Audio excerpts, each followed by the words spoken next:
Right, I'm with Richard Lee, who's a community planner. We've just had a meeting of community groups to talk about the Council's consultation about its future planning policies and the local development framework. We've got a community conference on March the 19th at Botwell Church Hall to talk about this. But Richard, tell us what this is about. I'm Richard Lee, coordinator of the Just Space Planning Network across London, giving support to local communities at a borough level. The core strategy, it's the leading planning document for Hillingdon. All new developments and adaptations to existing buildings, existing communities, all these are going to be set out strategically within the core strategy. It's critical that local people influence this. Now, the key task is to make written representations. Without the written representations, we can't appear before the planning inspector's public examination, which will take place later in the year. And that's the real opportunity to really scrutinise and make the kind of changes to planning policy in Hillingdon that local communities need. How important is it? Will it determine things like, well, what's in the green belt, what's out of the green belt, where housing developments will go? What sort of decisions will be based upon this strategy? All the key strategic issues that matter to communities, whether it's greenbelt designation, whether it's your local green space, whether it's the amount of affordable social rented housing, whether it's the protection of your conservation area, whether it's jobs, whether it's transport issues, all of this is covered in the core strategy in terms of strategic policy.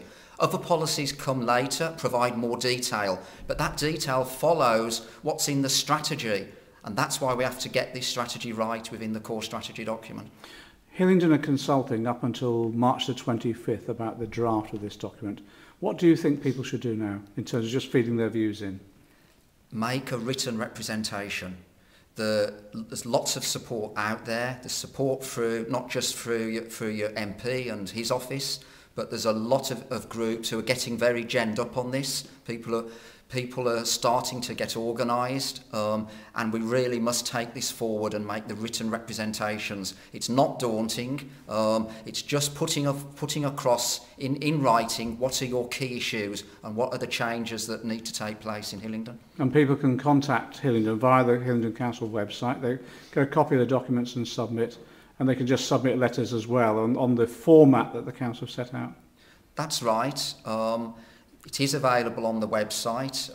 Again, some groups are now starting to produce copies of the documents, circulate these, because not everyone can easily access the website. So I think you'll find that lots of groups in Hillingdon are now starting to share paper copies and starting to share the kind of responses that are going to be useful. So don't feel you're on your own in this. Work with other groups, work with the MP's office, and let's be effective. And come along on March the 19th at 10 o'clock on the Saturday. Absolutely. We need the strongest possible community voice from the March the 19th conference. I think this will be where we really outline how the community is going to fight back on planning issues in the borough.